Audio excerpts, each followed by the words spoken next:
What is the weirdest incident that's ever happened in your workplace?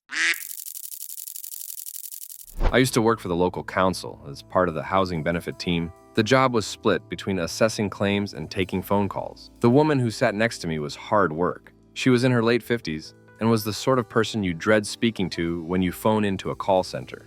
Total job's worth, clearly loved, picking at what people were saying and acting like she didn't understand what they meant because they hadn't used the correct terminology. On one phone call, it would have been frustrating, but having to hear it day in and day out was a nightmare. And she loved going on busy mode after a call, then telling me all about how stupid they were. One day, we were both on assessment duty, and I had my head down trying to get through a tricky claim. She gave a loud, this wasn't new. If she was something on a form that she wanted to complain about, she'd make that noise, hoping that I'd ask her what was the matter so she could spend 5 minutes telling me. I really didn't want to be distracted any more than I already had been that day, so I kept my head down. So she did it again, and again, and again. I looked up. She'd gone completely stiff in her chair. Her right hand was on her mouse, making repetitive, giddy movements. Her head was ticking to the side, and each time it did, she made the noise again. Turned out it had just sounded like her habitual annoyed grunt, and she was having a full-on massive seizure. One of the managers happened to be walking past and saw my reaction,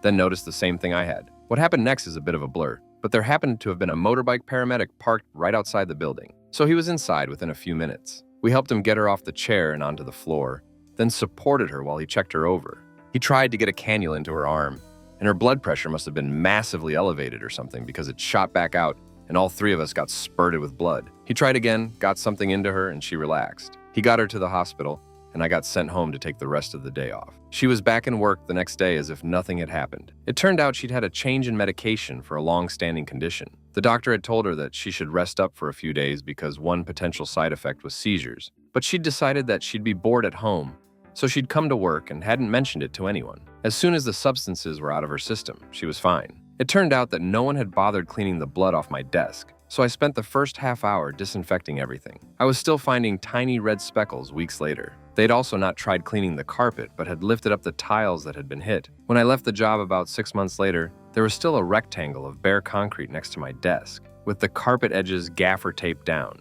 That was definitely the weirdest day at work, though. Well, that or the time an old man's colostomy bag erupted in the shop I was working in, and there was no one else around to clean it up. I'm self-employed these days, and I work from home, if anyone's curious. Story 2. Maids in our hotel found a sex toy with a suction cup in one of the rooms left by a guest. Thought it would be funny to stick it on one of another maid's forehead. Let's just say it was impossible to rip off her head. So we got our big security guy Steve to yank it off, and it left a huge red circle on the maid's head. That was a good day. Story 3. Our boss volunteered to do some work over the weekend. We figured we'd help him out by prepping some of it for him.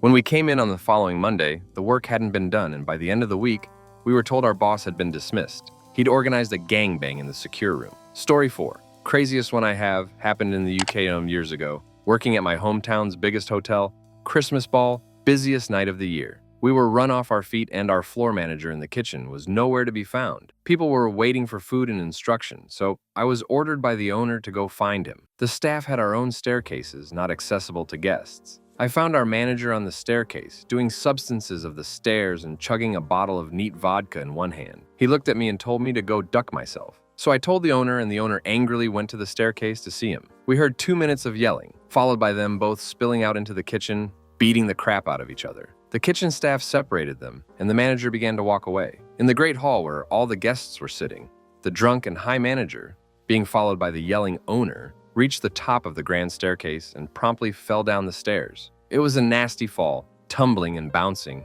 and he very visibly broke his arm in the fall, but didn't seem to react to the breakage. The guests were all in stunned silence. At this stage, the owner stopped yelling, and he told the manager that he ought to stay in a hotel room for the night to sober up. At which point, the manager began yelling at the owner again, waving his floppy arm around, and insisted he was going home. The manager stormed out front, got in his car, and then proceeded to floor it and drove the car straight through the giant glass front window. Guests were screaming and running. Luckily, he didn't hit anyone. At this point, some of the Eastern European staff were so angry at his behavior that they went to remove him from the car. He yelled racist slurs at them, and 3 of the Polish chefs beat the life out of the guy until he stopped moving altogether. An ambulance was called. All the guests left. He survived, and the owner visited him in hospital to tell him that he is and that he is fired. Story 5. Not in my work, but the employee of a car insurance company told me. He had the job of examining claims arising from accidents covered by insurance. Sometimes he would go on site, but if the amount was not too high or the place to be examined too far away, he would simply look at the photos sent by the customers and approve or not the claim. Not every accident was covered by car insurance, so it was not uncommon for people to invent that an accident happened one way when in fact it happened another way. In one case, the city was in the interior of the state, very far away, and the cost was not so high as to justify the trip. The photos sent indicated that the driver lost control of the car, hit a lamppost, and it fell over. So the photo was this: a car facing a downed lamppost. It was a situation covered by insurance, but something about the whole scene caught the employee's attention and he couldn't tell what. He had 3 days to approve or disapprove the claim. At the end of the last day, a few hours before the deadline, for him to approve or not, for some reason he can't explain, he decided to go on Google Street View and see what the accident site looked like months before the accident happened. To his surprise, the place was a rural area without many houses, and in the exact spot where the accident happened, there was a light pole already knocked down. Apparently, it took the city government months to fix the pole that had fallen in a previous accident.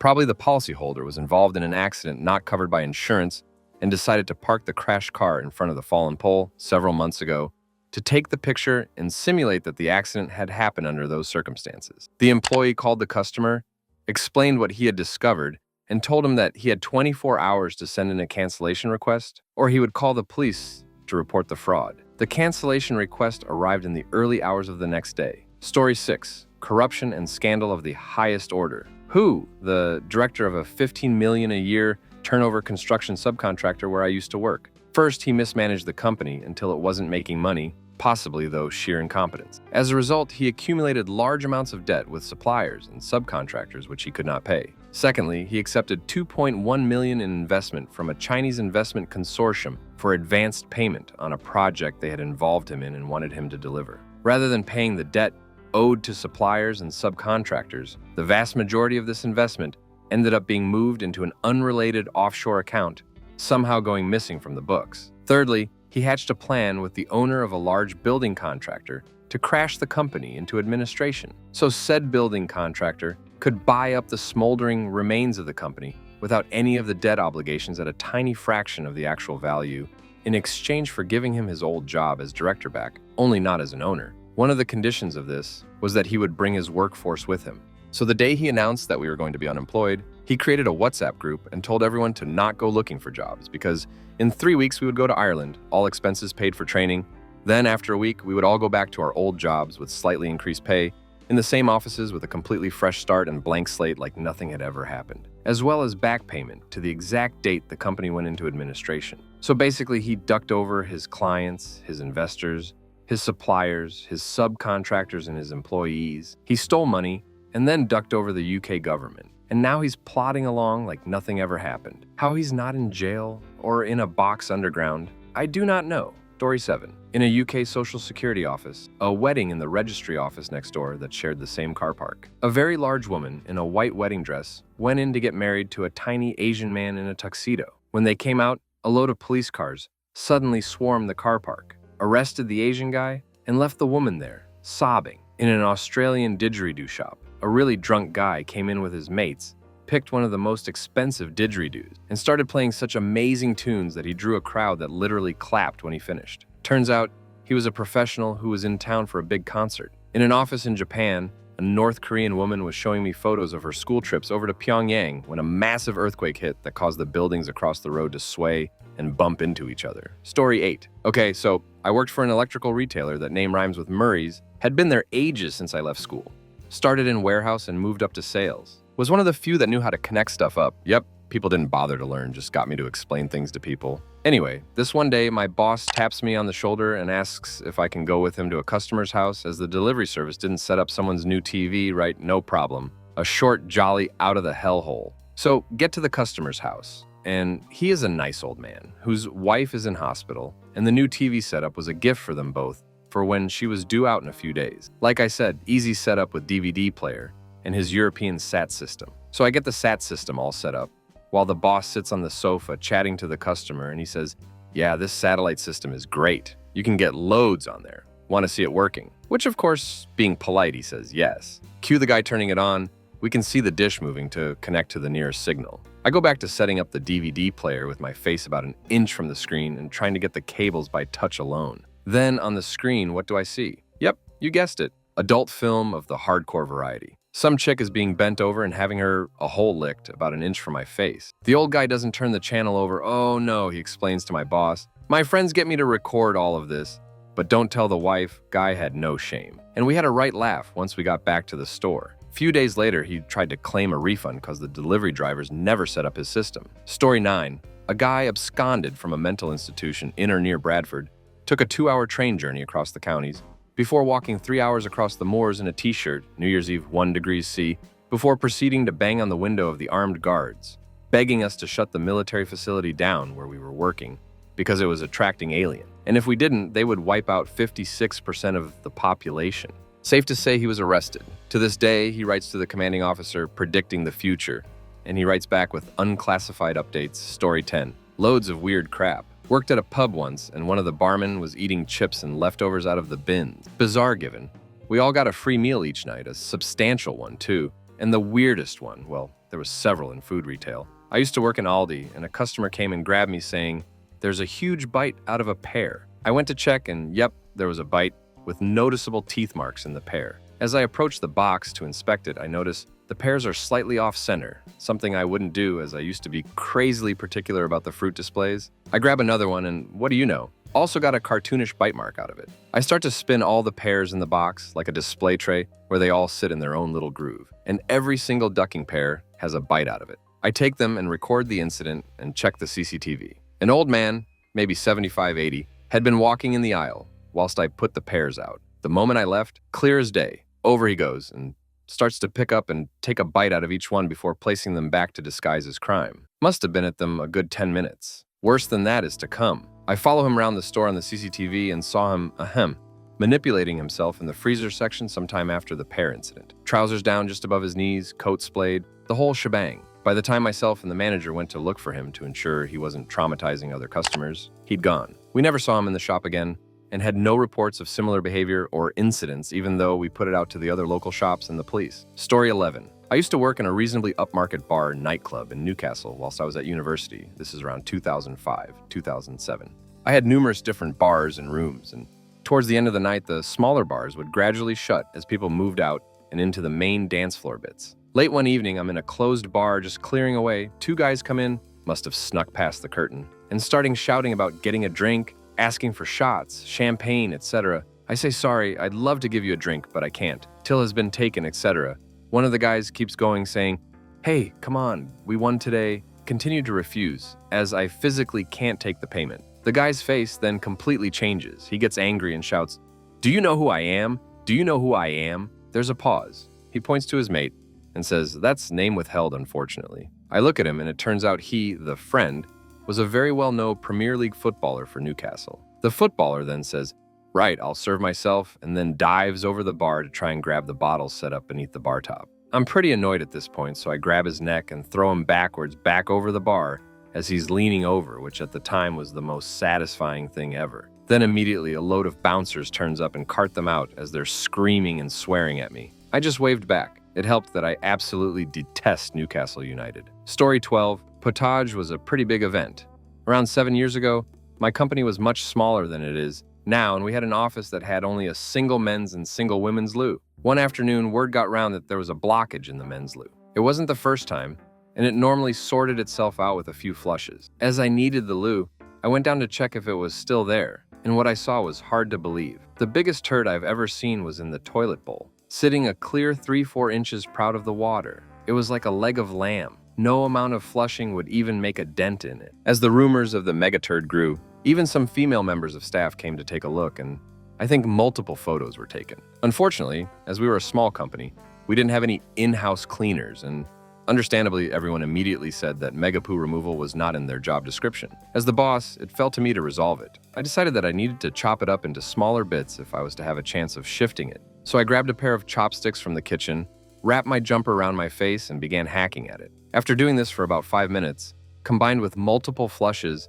the beast was finally vanquished. We have never worked out who actually did it. Unsurprisingly, nobody ever owned up to it. Whoever it was really needs more fiber in their diet. It can never be said that, as a leader, I'm not afraid to roll my sleeves up and do the crafty jobs. Story 13. I don't have many good ones, sadly. Best I can do is in the context of call center. A man would repeatedly call us, and if he got a woman on the other end, would provide a product code for a thong and or skimpy bra that he said he was interested in ordering. He would then ask the female member of staff to intimately describe the items, and he would get off to this. The police were called. I believe one particularly traumatized young girl got a bouquet of flowers from management as a sort of a sorry you had to go through that gesture. Story 14. I was working at ASDA 10 years ago on a Sunday. The management team for each weekend will have a nominated GSM in their absence, and due to Sunday working hours, there was a much more relaxed feel to the day. Our regional manager thought he'd do one of his quarterly visits this particular Sunday. So, in the midst of the tidying panic on the shop floor, to use the toilet towards the end of my break to find the nominated GSM at the sink with a smart price razor and shaving cream trying to shave his thick 3-day-plus stubble. He turned to me and said that the regional manager isn't a fan of beards and the like, so he's having a smart price shave for a smart price beard. Years later, in another job, I come back from a long weekend of annual leave to news that one of the toilets had someone poo on the floor. These toilets were unisex, so there was no cubicles. You'd just go in and there's a toilet and sink. This was in a jewelry concessions company, so we had a lot of women working there compared to men. I think the ratio was 2:1, and most of the men were in admin support roles. To top it off, all admin support positions are on the bottom floor, and the toilets this happened in was on the floor with the design team, which was completely female. Story 15. Someone kept leaving small turds under the sink or next to the U-bend, or randomly on the floor in the women's toilets. I had to issue a memo about it, asking the unknown perpetrator to please stop and to please ensure their turds stayed in the ducking toilet. Never figured out who it was. In a separate series of incidents, someone appeared to be standing on the toilet when evacuating their bowels, spraying crap up the walls, over the floor, and presumably all over themselves. The enraged memo I wrote for that one swiftly entered company folklore and is still talked about 20 years later. Never found that dirty git either. Story 16. I have seen a scene, simple but unusual. I was a trainee in the quality control department of a large steel mill. My work was basically on the shop floor, but sometimes I had to go to the office, a relatively isolated place which had only 3 employees: the manager, a young man who did the paperwork, and a beautiful young secretary. On one of the days when I was walking into the office, I saw the young boy all wrapped up in something that I later saw was toilet paper. He looked like a mummy. He could easily get loose, but he stood still as if he were really stuck. His back was turned to me. At that moment, the secretary arrives with more toilet paper. Apparently, the manager was traveling. The guy had said something to the girl and she was punishing him. As a joke, when she saw me, she was embarrassed. The young man, seeing her reaction, also let go and threw the toilet paper in the trash. I wondered what else was going on with those two when no one was looking. In the same company, the sector where the company directors' rooms were located was very strange. All the approximately 10 directors had secretaries that looked like they were straight out of a science fiction movie. They were all blonde, tall, with thin waists and big breasts. No wonder the company went bankrupt a few years later and was taken over by the competition. Story 17. Weirdest for me, as a first aider in the shop I worked in, I was called dine to the front. Upon arrival, there was an older lady, maybe 70s, with her adult son, who was probably 40s, had a fairly significant cut on the back of her hand. So dealing with the problem first, I got the first aid kit, cleaned the wound, and dressed it with a big bandage. And as I was cleaning her hand, I mentioned it looked quite badly bruised. After she was bandaged, I asked some questions, as we often had to write up any accidents in the store.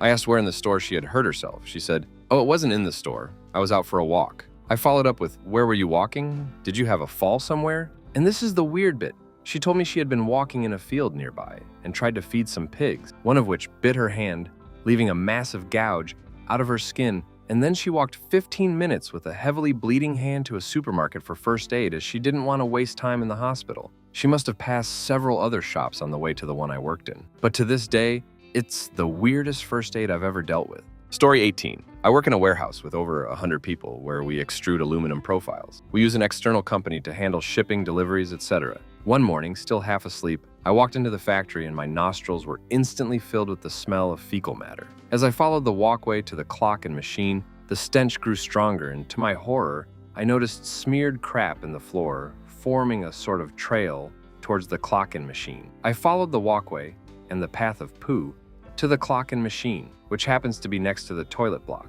At the clock and machine, the stench became unbearable, but Being the curious miscreant that I am, instead of clocking in and getting the duck out of there, I peered around the doorway into the toilet block and saw a half-naked lorry driver washing himself using the sink. We have a shower block directly opposite the toilets, so I was slightly confused. I can only assume that as a contractor wasn't familiar with the factory's facilities, turns out the guy had misjudged his bowels and not made it from the yard, where his lorry was, to the toilets in time, and had dropped his cargo a little too soon. Feel bad for the guy, but damn was that crap funny. No pun intended. Story 19. 2 stories. My first boss was doing some contentious work, lawyer, and some creditors weren't happy with the share they were going to receive. Needless to say, they put a hit out on him. This was in South Africa at the time. Our firm hired armed security guards who would just sit in their vehicles all day. One day, someone arrived at the office to what we can only imagine was to finish the job and walked straight into our office before the armed security came in and removed him from the premises before any guns were fired. Interesting day that was. Number 2,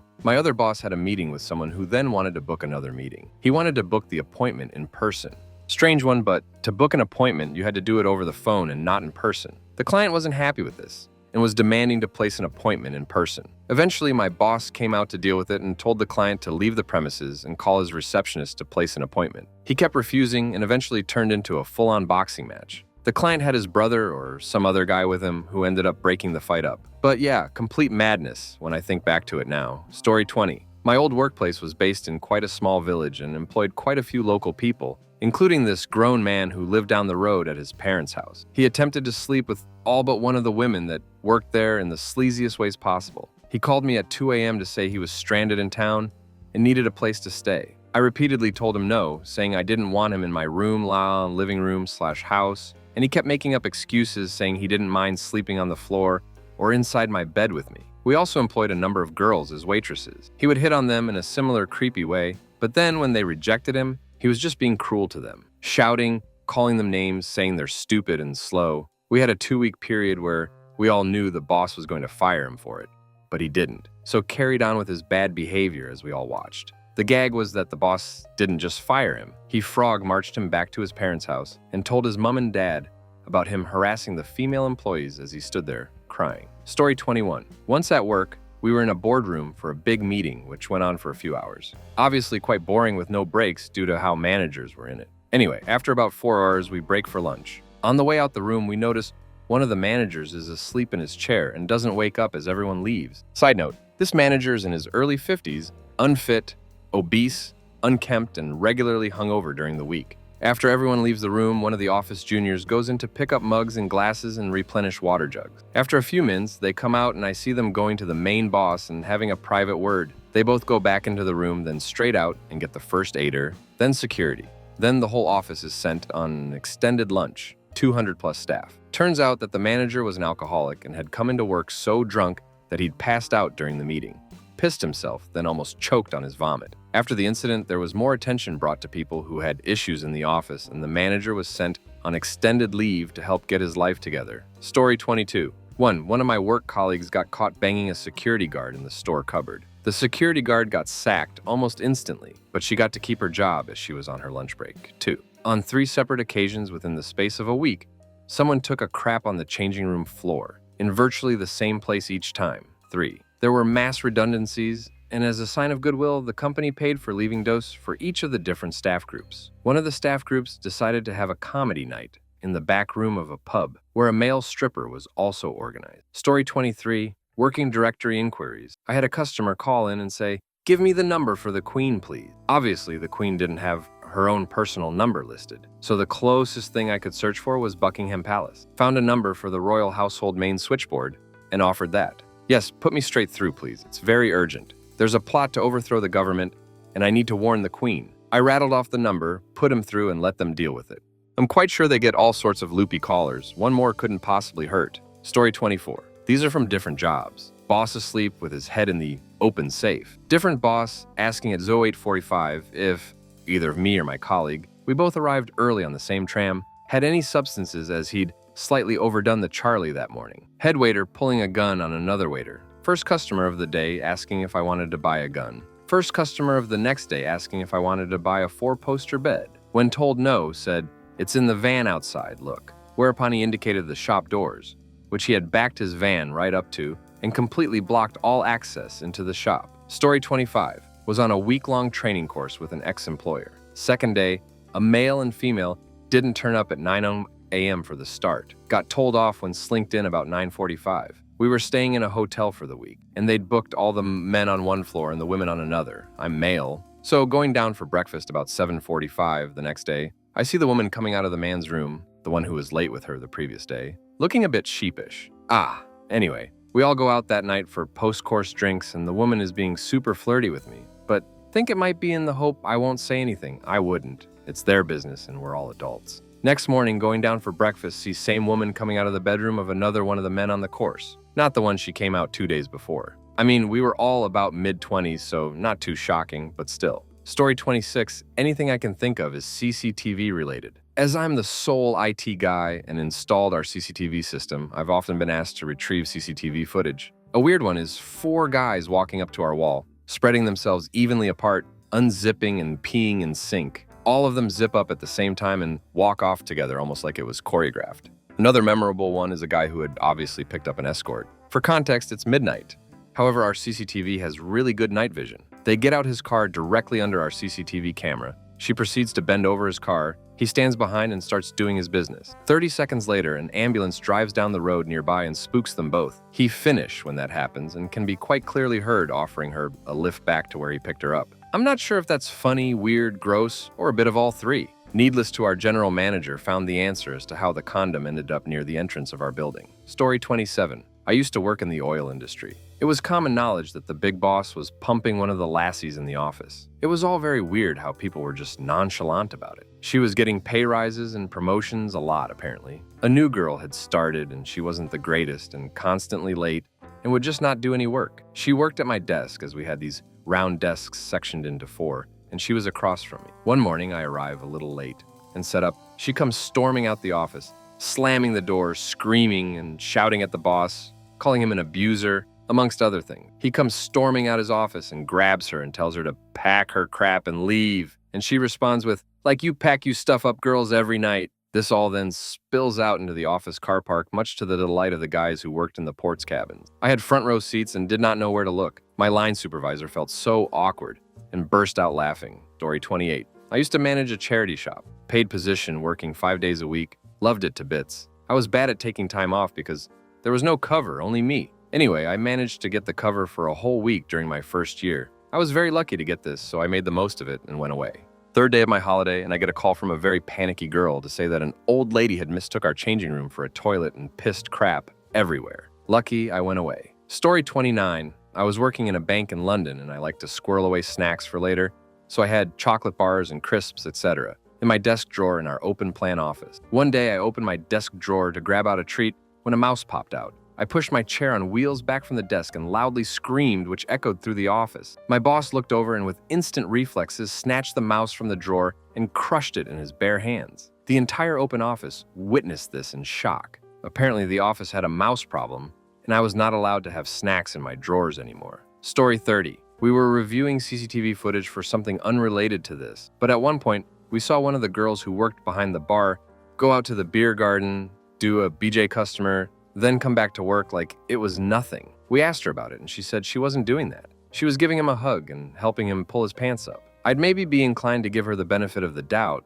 but from the angle the camera caught, you could clearly see. Needless to say, she was promoted the following month. Story 31. Children's shoe shop. Busy summer, back to school period. Child 560 is loudly saying they need the loo. We tell the mom we'll hold her place in the long queue, and they can pop to the public toilets just along from the store. Mother declined. Child becoming increasingly upset, hopping about. Again say honestly, go to the loo, leave your stuff if you want. Mother declined. 2 minutes later, turn around and child is sat on a potty in the middle of the store. Everyone around aghast. Kid is way too big for said potty. Kid finishes up. Mother turns to my colleague in the now quite quiet shop and goes, "You can get rid of that." Manager comes over and says, "Please pick that up and follow me." Takes the mother behind the shelves of shoes to the staff toilets and lets her dispose of the contents. When they came back out, the mother stormed over, grabbed her stuff and child, and left the shop. Was very mad for 18-year-old me. Story 32. Worked for a GovET maintenance contractor in the early 00s. This was in the military housing sector. Had a large South African woman who ran the dept. She was a nice woman who got on with most of us. However, after a while, things started to change. Firstly, she decided to suddenly employ her similarly large wife with a nice, cushy, made-up job in the office. Also a very nice woman who you would have thought wouldn't have hurt a fly. They then began spending extremely long sessions locked in her office. Rumors obviously started about what was going on in there. They were all wrong. One morning, we all arrived in the building to see her office door firmly locked shut and taped up with official mod police tape. Turns out she and her wife had been stealing money from the contract at every chance and got caught. She was never to be seen again, and we never did find out what happened to her or where she ended up. Story 33.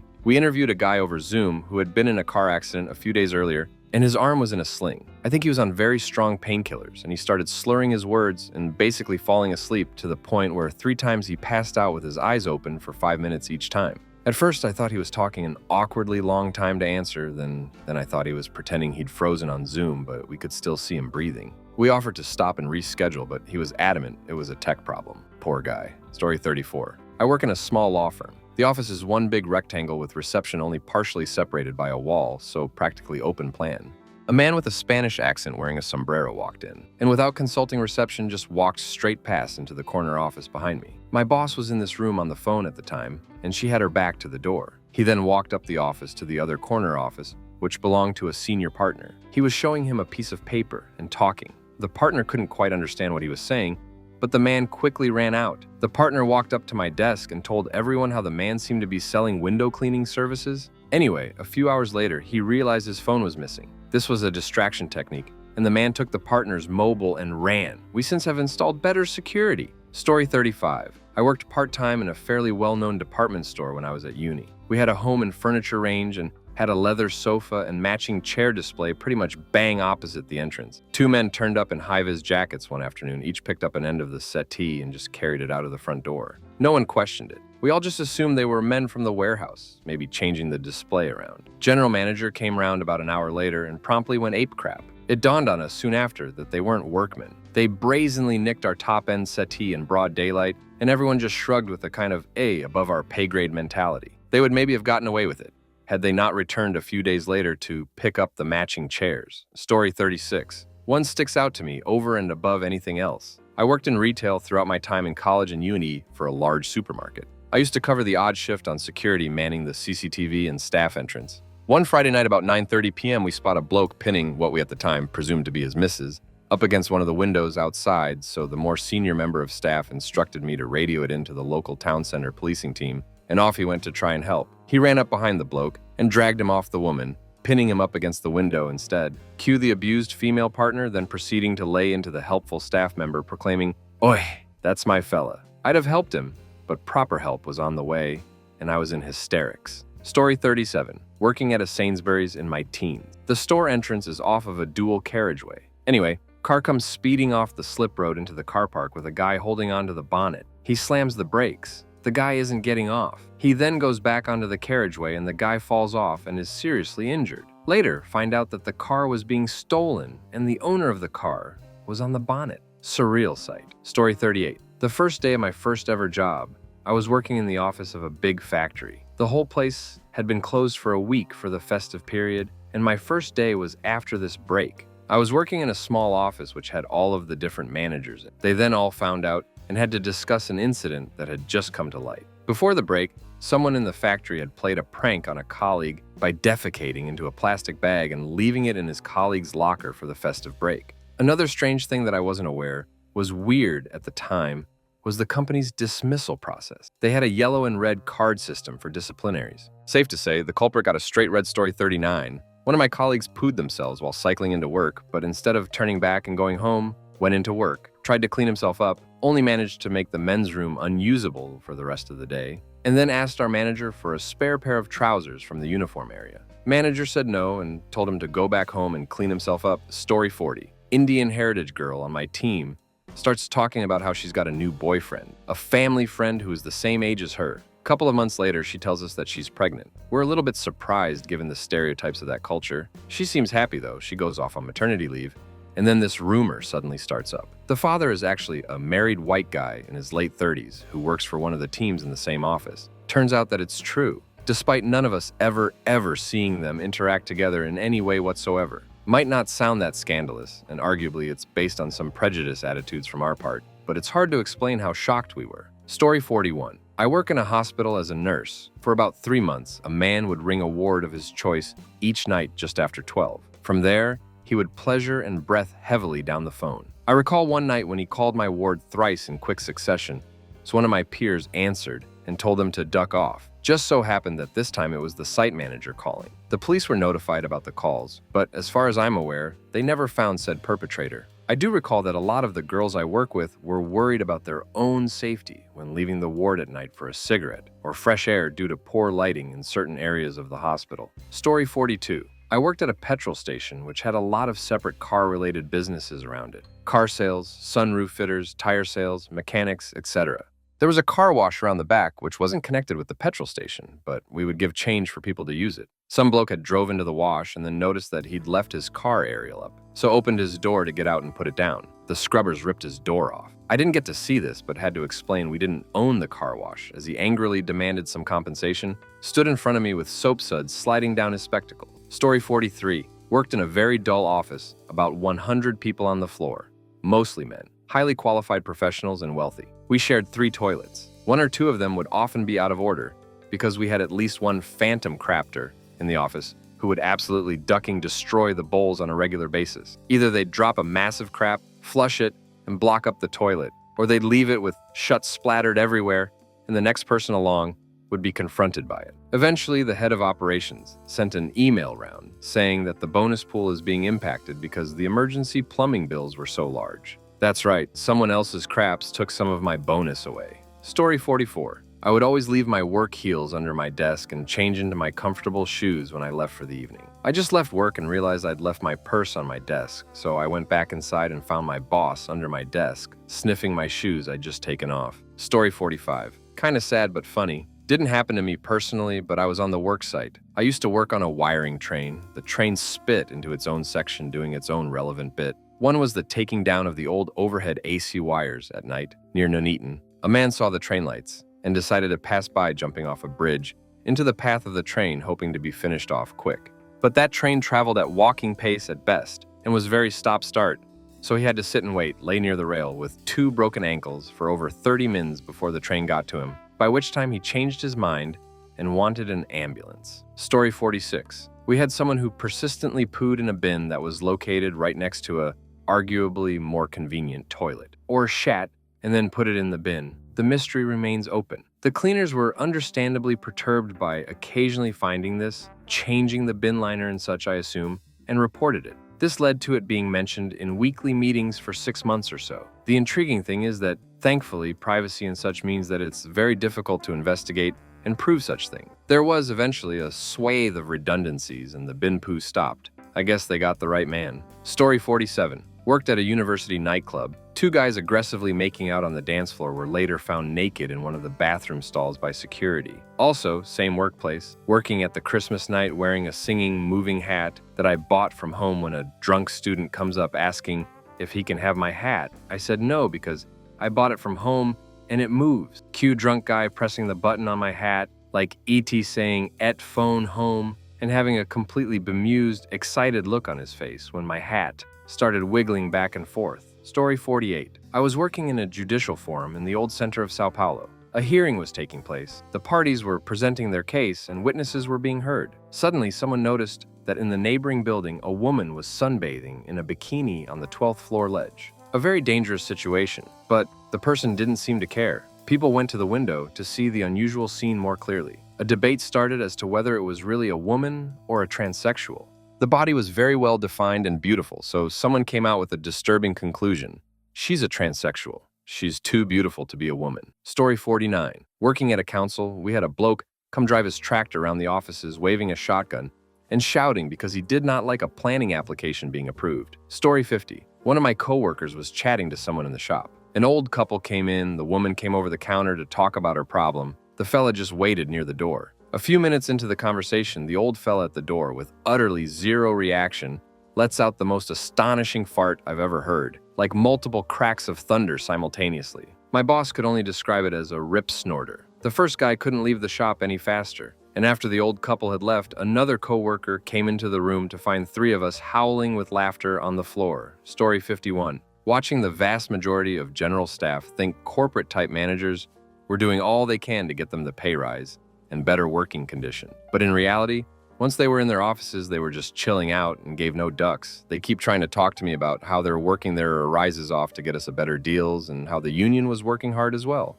I told them that no one gives a duck and the union is in the company pocket. They look at me like I was Satan. Shame, really. They were either delusional or really mentally incapable of recognizing that people gave no ducks. Story 52. There was a C-suite getaway. I was but a lowly admin at the time, so was not invited. And one of the men CS cornered the CFO and started telling in her minute detail about his failing life with his wife, whilst physically making sure she couldn't leave. When she did manage to get away, she told the chore, who promptly fired him. As he wasn't from round here, he was Canadian, and we were sponsoring his visa. He also got deported the same week. Somehow the entire 2,000-person company knew every last detail almost straight away. Nothing is as quick as gossip. Story 53. Worked in a law firm, and there was an office opposite. And every Friday, some guy from that office would have a wank at 4 p.m. in the toilets. He could clearly be seen through the frosted glass. People would look, laugh. Nobody would really know what to do. We complained to the office management for said building. Nothing happened. Happened again, complained again. Eventually, the building management appeared and asked what we could see. I had to discuss what was happening and which window we could see. It stopped. I'd love to know how they notified the males that the law firm opposite can see the Friday 4 p.m. Story 54. At the beginning of COVID, I worked for a NHS supply warehouse. A new starter decided to steal a pallet of face masks, I assumed to sell, by having them delivered to his own house through the warehouse site transfer system. How would anyone think they could get away with that? Story 55. Not exactly workplace, but I worked for an advertising agency just after graduation, and we had an off-site event. Buses picked us up from the office around midday, and there was a whole agenda at a holiday park of sort. When my bus arrived to the place, we found a few people quite drunk already. In an hour or so, one of them decided to take a swim across the river and sunk midway. Lots of people were watching it grin the viewing deck, but he was too far. Not the most fun off-site event, but also just very bizarre, being the first off-site in my career. Story 56. London office job. A rat died behind the vending machine, and no one noticed. It apparently became home to a thriving population of maggots. The first we knew about it was one lunchtime, when a cloud of huge blue bottles erupted from the kitchen and flew out into the open plan area. Many had live maggots stuck to their feet for some reason, and so people were sat eating at their desks like usual, and then suddenly the air was filled with flies and maggots were raining down on it, and everyone was screaming. Story 57. CCTV of a staff member having sex with a client in a supported housing scheme on top of a pool table. The easiest case of gross misconduct and reporting to DBS I've ever overseen. Story 58. Our office loose, our individual little rooms, not full-on public loo style, with urinals, etc., nearly stood a nugget of poo on the floor, some distance away from the actual toilet. Me and a coworker later tried to work out how it could have happened. Think TV show when they are working out bullet trajectory. Unless it was a very exuberant wipe, we have no idea how it could have got where it landed. Especially so when it happened again about a month or two later. Story 59. I used to tend bar at a golf club in the Midlands. I had to go downstairs to the golf shop for something or other. The shop was closed, but the interior door wasn't locked. I opened it to see the very married golf pro balls deep in some woman on one of the glass counters. They saw me and disengaged. Golf pros swinging around as they try and sort themselves out. I apologized and went back upstairs to the bar. The till was light that night. People who've had a coworker die on the job. What happened? Story 1. Guy appeared to be taking an after-lunch nap in his chair. His office mate snuck up and pushed on him in an attempt to scare him awake. The guy fell out of his chair. He had been dead at least 15 minutes from an aneurysm. I then learned that when someone dies like that at work, protocol is to rearrange all the furniture in the office before reopening it for normal use. Story 2. My assistant worked less than full-time and would regularly work from home on things that weren't pressing. So one day, someone from another department comes up to me and asks, "Hey, where's Jeff?" I emailed him some things and I haven't heard back from him. So I explained that it was not unlike him to miss emails on days when he was working from home and that it probably wasn't a big deal. So they come back a few hours later. I tried calling Jeff, but no answer. I kind of need him to answer those emails today. We worked in a corporate office spacey environment, so missing an important email was kind of a thing. So I call his personal phone, no answer. Text him, no answer. Since he was my assistant, I knew where he lived. So I call my wife and ask her to drop by his place to see if he's home. Jeff would sometimes drive out to the desert on his days off and be out of cell range. So she goes over there and she calls back, sobbing, "Jeff is dead." Turns out, at age 37, he had a heart attack at his computer. After dealing with the police, they gave my wife his cell phone. Turns out, he was answering that work email and died halfway through it. Despite not being full-time, Jeff was really well liked around the office and had a reputation for being a jokester. So it was really tough losing him around the office. Lost a good energy, especially in such a corporate environment. The corporate grief counselor came in, talked to anyone who wanted to chat. It was strange how many people went to talk to the counselor, even people I didn't think he worked with very closely, and I would know as I managed his tasks. His funeral was out of town, so only I attended. But we had a little wake at my house for work friends, a bonfire or cookout thing that he would have liked where we told stories about him, etc. I had to pack up his desk. I ended up giving most things to his parents, but there were a few work desk doodads that I gave to his work friends. We named part of our technical document library after him, the Jeff Memorial Bookshelf, which he would have thought was silly and fun. As a final note, I put a picture of him in our marketing materials. Just a picture of him working on a job site, but our department all thought it was cool to have him in there. Our materials don't get updated very often, so he'll be in it for years. Story 3. Work for Turnpike Toll Plaza. I was in the booth and saw my coworker walking in for lunch. Looked away for a second and heard a loud thump. Guy didn't stop and blew through the gate. We all ran out, tried to see what happened. Coworker ended up 20 feet up on the roof of the building. His toll was only 50 cents. Story 4. It was about 11 a.m. I was sitting on my couch when Linda from work called. Well, Gina didn't show up today. Yeah? Thinking, so you want me to come in?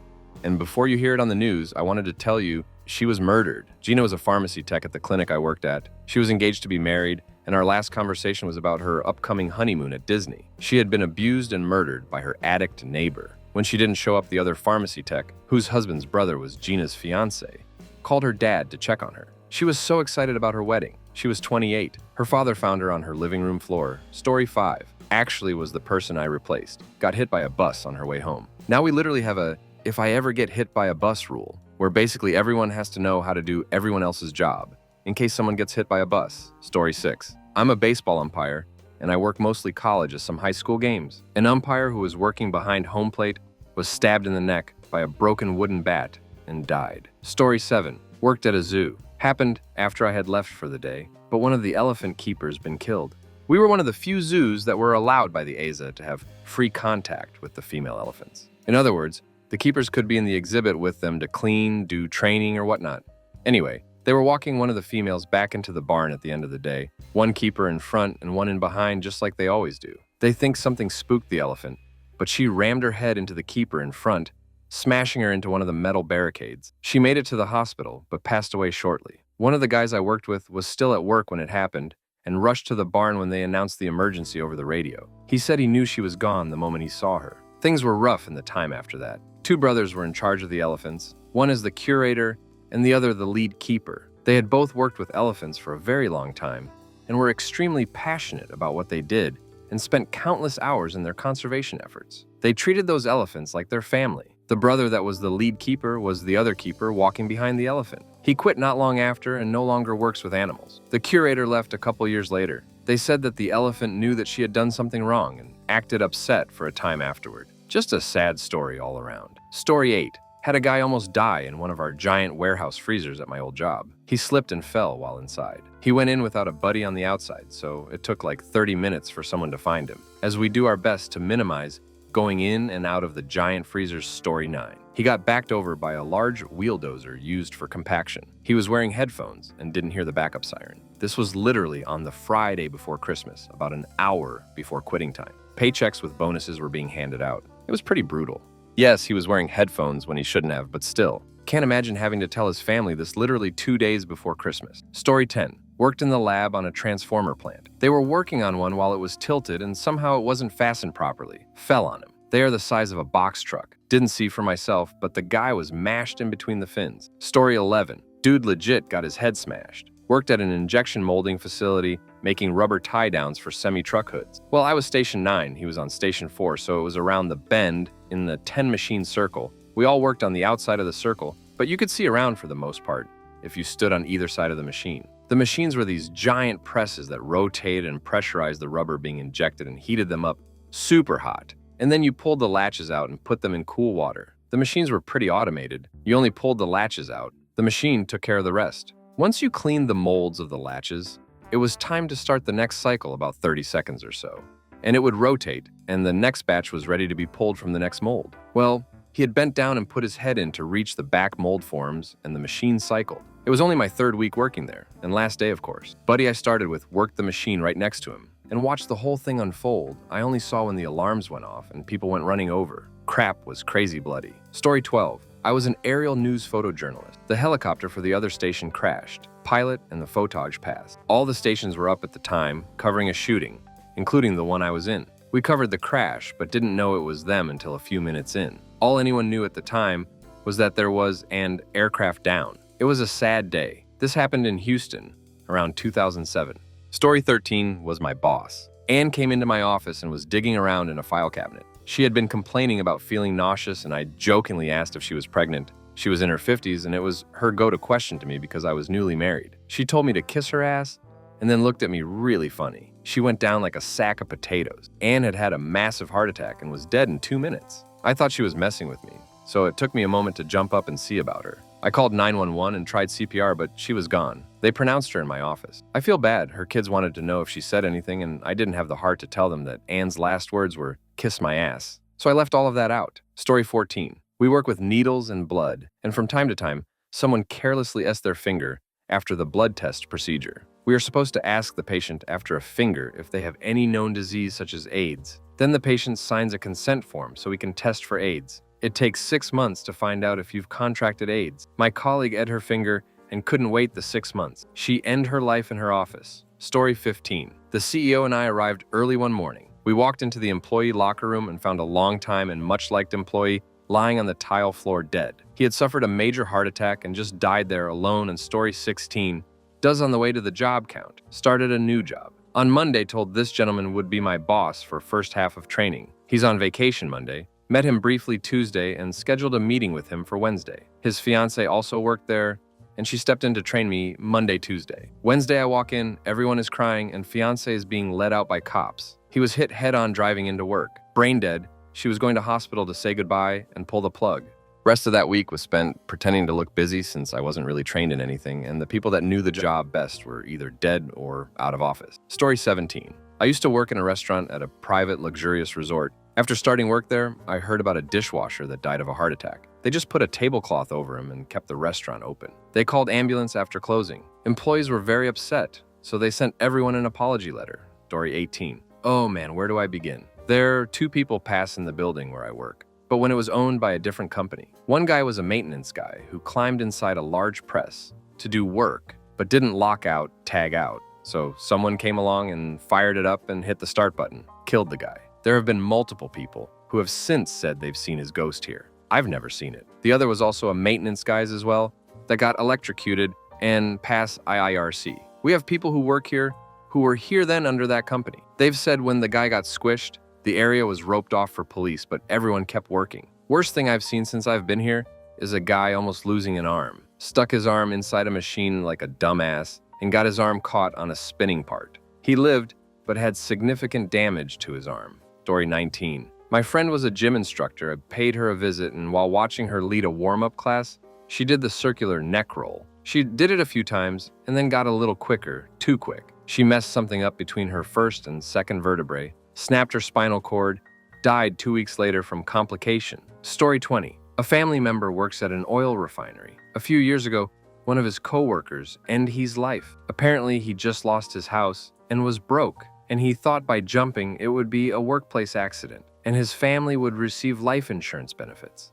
The insurance did not pay. Story 21. Overnight mobile security officer who had a heart attack around 4 a.m., 3 hours left in his shift, pretty much. Guy was an older fellow, smoked like crazy, and we found out after he was on some sort of medication for his heart. I believe that he never took on the nights he was working because he didn't like how they made him feel and felt it impacted his work. He had last been seen by the overnight supervisor that night an hour prior, who helped him change a flat tire on his vehicle. Hour after that, the local police force were using his radio to contact our dispatch center, and thus everyone on that night with radios pretty much heard, saying they were flagged down by our guy and he was in medical distress and they were going to get him to the nearest hospital. Learned after the fact that he had pulled over on the side of the road with chest pains, and the officers he flagged down happened to be in the area patrolling. When our guy saw then, he started flashing his high beams at them to get their attention, and they came to see what was up. Our manager and the owner of the company were woken immediately.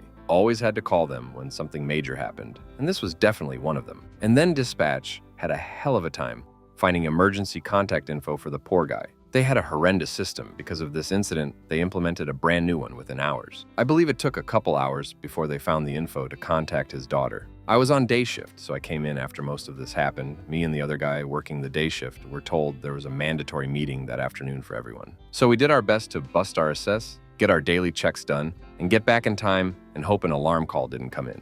During that time, we were talking back and forth on the phone, coordinating and getting everything done, and thinking about maybe going to visit the guy, as we knew what hospital he had been taken to, and at the time we thought he was still alive. Found out in the meeting that afternoon that he had passed around 6 a.m. One of the drivers lived out of town, so instead of her driving an insane amount to come in for the meeting, they called her and put her on speaker. You could hear her gasp, along with a few others caught off guard. Suddenly, the depressed look on the overnight supervisor's face made sense. He blamed himself mightily for that, thinking it was his fault and he should have done the entire tire change himself instead of letting the other guy do half the work. The funeral a few days later was probably the hardest thing for all of us. The supervisor from that night eventually made peace with it, but it was a rough few months after that. Story 22. Not quite at work, but was training a guy at a local restaurant I worked at. It was casual fine dining, and this kid couldn't handle one table on his last night of training and eventually could barely speak, he was so high. He got fired in the middle of the shift. He went home and proceeded to OD not 12 hours later. A few months later, when opening a second location, I almost had the exact same thing happen with the exact same manager on duty. I don't think that guy odd though. Story 23. Highway construction. Young man who I'd trained for 8 years and was set to take over my position was riding as a spotter on a piece of equipment. Totally legit, nothing shady or unsafe. Machine crested a hill, and the transition from pulling to pushing caused the driveline to fail and subsequently tear the brake lines out. Halfway down the hill, operator told him to bail out. Landed on his feet but off balance. Fell backwards, striking the base of his head on newly poured curb. We did CPR until life flight got there. He lasted 2 days on the vent. He was 27 with 3 beautiful girls, one he never got to meet face to face. I miss Hector every day, and it's been 9 years. Story 24. Not strictly a co-worker, but a contact with one of our clients that we worked with frequently. He worked at a certain transit agency and had over 40 years experience. They went on strike a few years ago, and he and another guy took that opportunity to go look at some problematic areas of track while the trains weren't running. According to the safety rules, one person was supposed to be a lookout while the other looked at the track. The theory is that they were complacent because of the strike and were both looking at something with the track. Some managers decided to move a train back to the storage yard for safekeeping during the strike. Both men pass on impact. Story 25. Let me see in the military. Tool crib on the flight line. 25-year-old airman had a heart attack. Was dead when he hit the floor. He was handing me a tech order at the time. Very fast response with some well-prepared people. Didn't work. 30 years later, civilian job. Guy had been having stomach issues. Came into work very pale. Told him to go home or doctor. He went to the doc who slapped him in the hospital. Stage 4 liver cancer. Passed the next morning. Another coworker. Week before hunting season, setting up a tree stand. Fell 30 feet out of the tree. Broken neck. Had gotten married the week before. Another coworker. Drank himself to death. We fired him about 2 months before that. Story 26. I had a pretty crappy weird couple of months a little while ago. I'll start with my ex, GF, and her coworker. Every day she would come home with stories about this guy. He was going through a divorce, so there was days he would call in, other times leaving early. Another time she tells me how he got arrested, nothing too serious, but all related to his divorce. This continues on for about a month. Meanwhile, I come to work one day.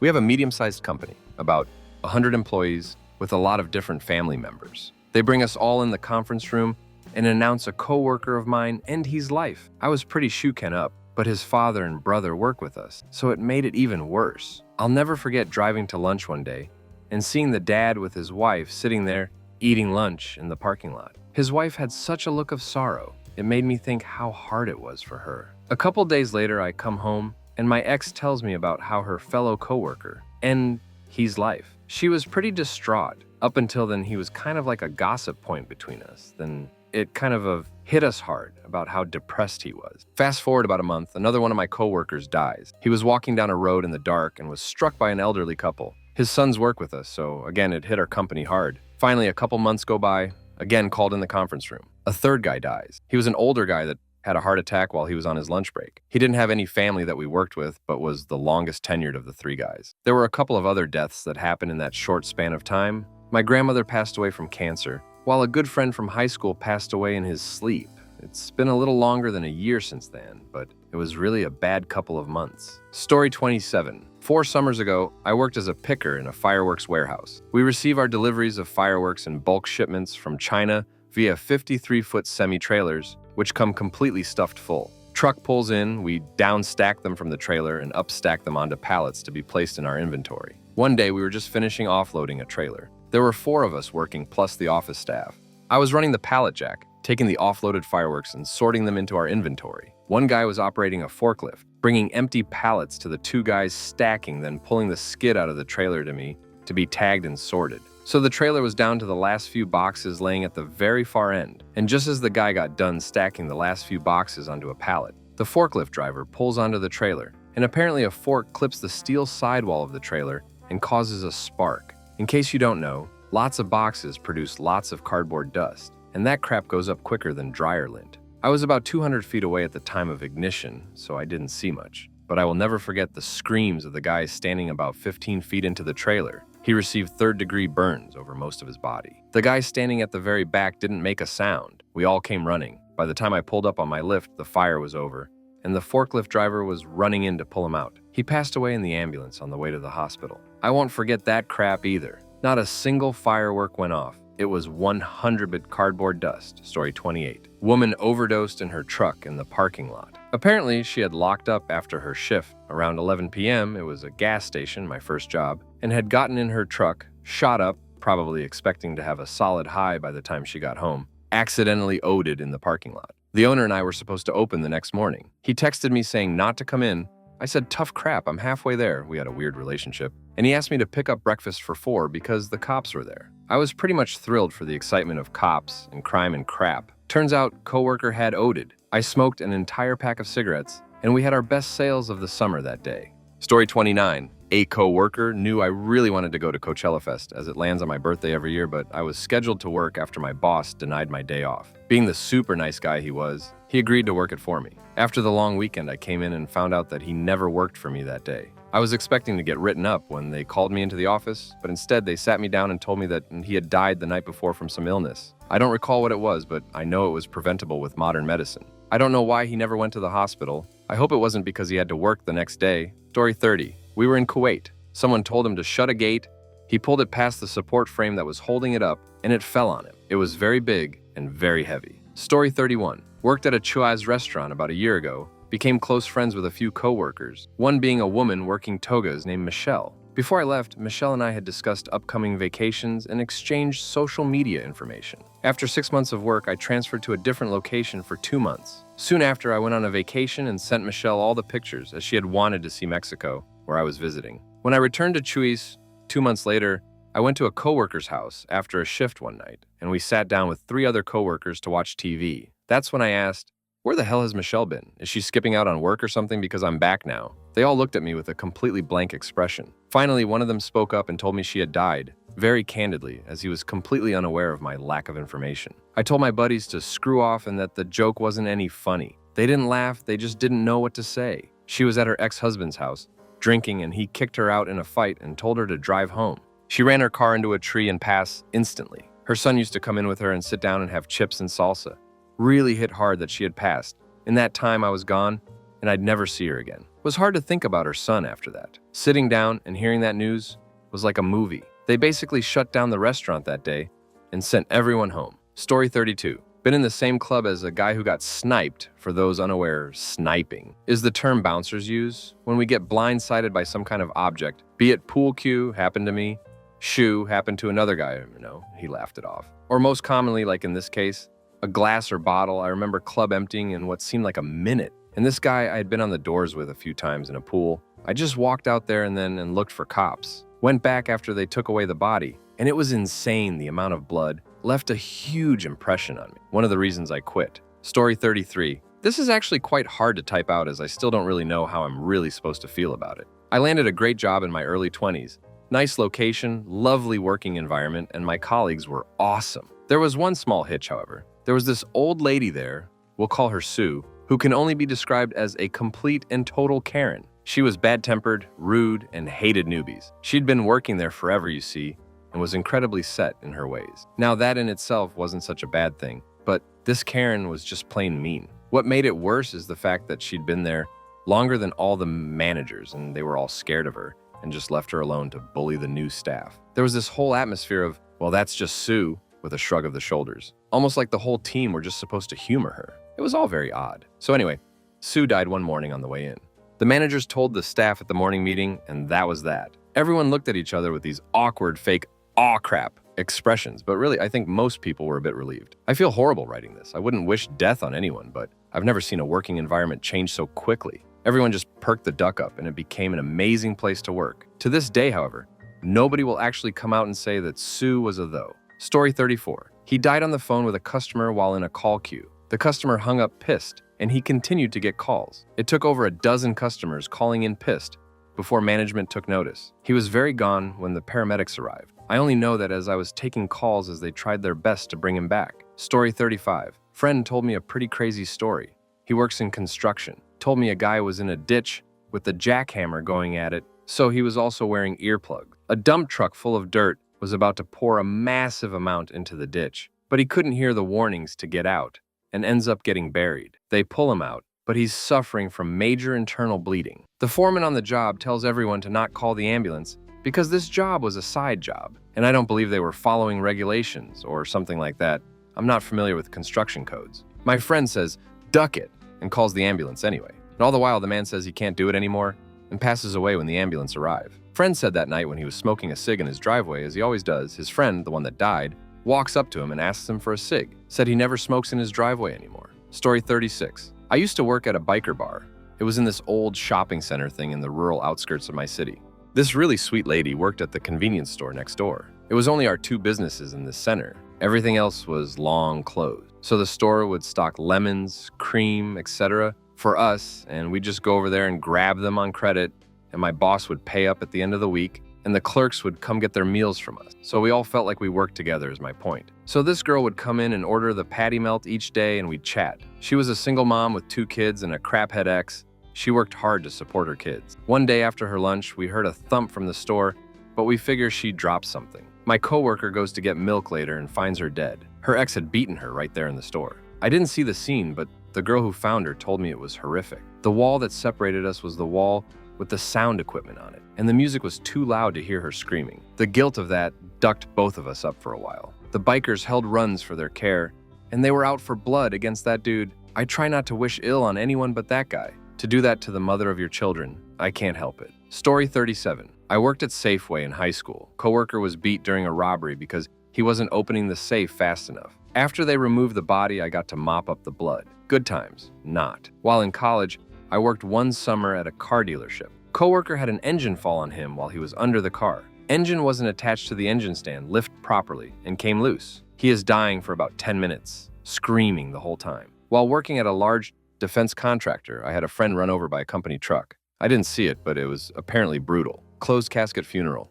While working in it at really big bank, a building security guard I'd gotten to know, I kept odd hours, he worked late shift, was beat by a nutcase who tailgated in behind a bank employee through the locked entrance. The nutcase tried to go up one of the elevators, but didn't have a badge to activate it. He started kicking the elevator door. The guard went over to see what was going on, and the guy turned around and beat him with a knife. At a telecom startup I worked at as a consultant, a senior guy who was the father of a friend of mine, outside of work, had a heart attack at his desk while typing an email. He died pressing the N key continuously. I mostly work alone these days. Story 38. John was 48. He was a functioning alcoholic and heavy smoker. One morning, almost 3 years ago, John came in complaining his chest hurt and he was short of breath.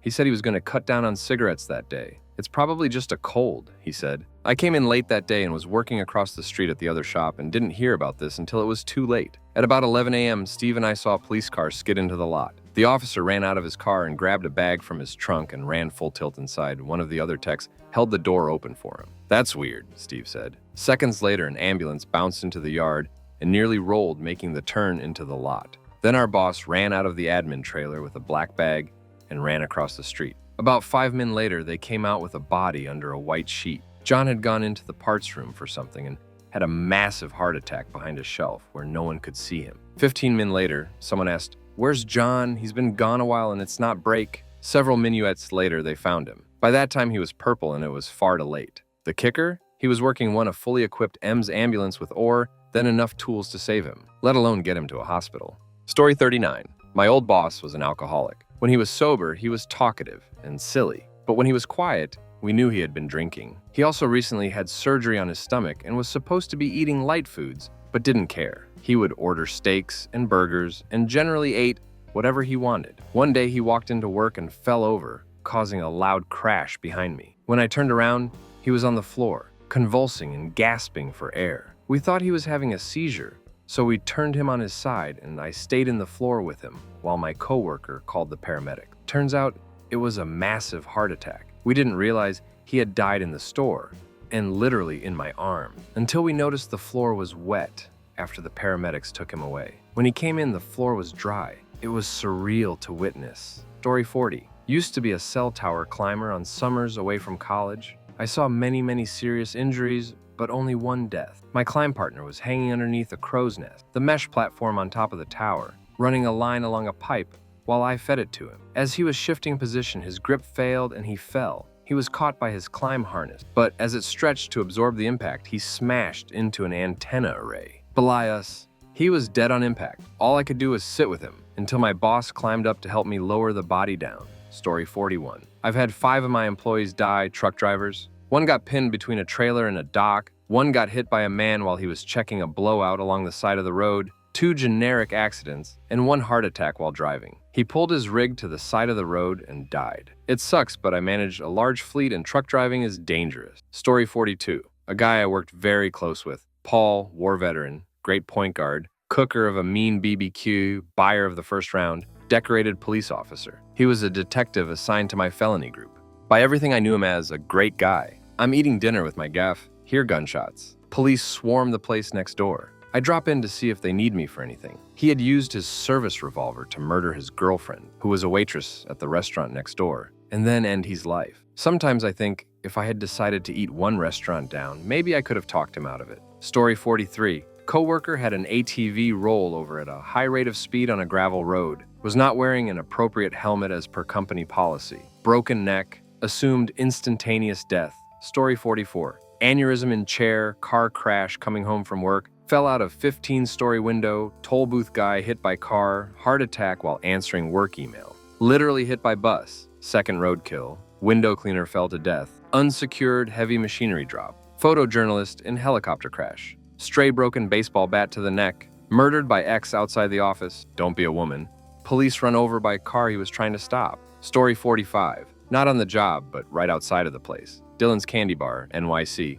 A Renee was crossing the street, trying to beat a truck, 18-wheeler that was coming around the corner. She didn't make it. I was out with a friend that night who was visiting from out of state, I learned, after I'd called another coworker that day for some reason, I can't remember, and was told she was just run over. Her death was instant. That's the only silver lining. Lots of trauma for those who saw it. And the guy she was walking with didn't come back to work for almost a month. I was floored. She was the youngest employee there at the time and the sweetest person ever. Off all the rumors and talking that went on there, nobody talked bad about Renee. What's more ducked up was that for the next few days there was a red stain in the street. I had to convince myself that it wasn't her, but I knew it was. Story 46. Had a coworker end his life in his office a couple years back. He had been out for a while, dealing with depression and had just started back to work. Went to lunch with him, he seemed fine. End his life sometime late in the afternoon. His family called in a welfare check to the cops, who found him dead. Cops, coroner, and all were gone by the time people started coming to work the next morning. Next day, we hear he's dead, but management didn't really say what happened. Everybody assumed that he had a heart attack or something. He was a pretty big guy. It turns out my wife knows one of the cops that worked the scene. I kept it quiet around work, but when they had a big memorial service for him, it appears that everyone else that knew him knew it was his choice, except for his coworkers. Never found out how he did it. It didn't leave a mess in his office that we could see. Story 47.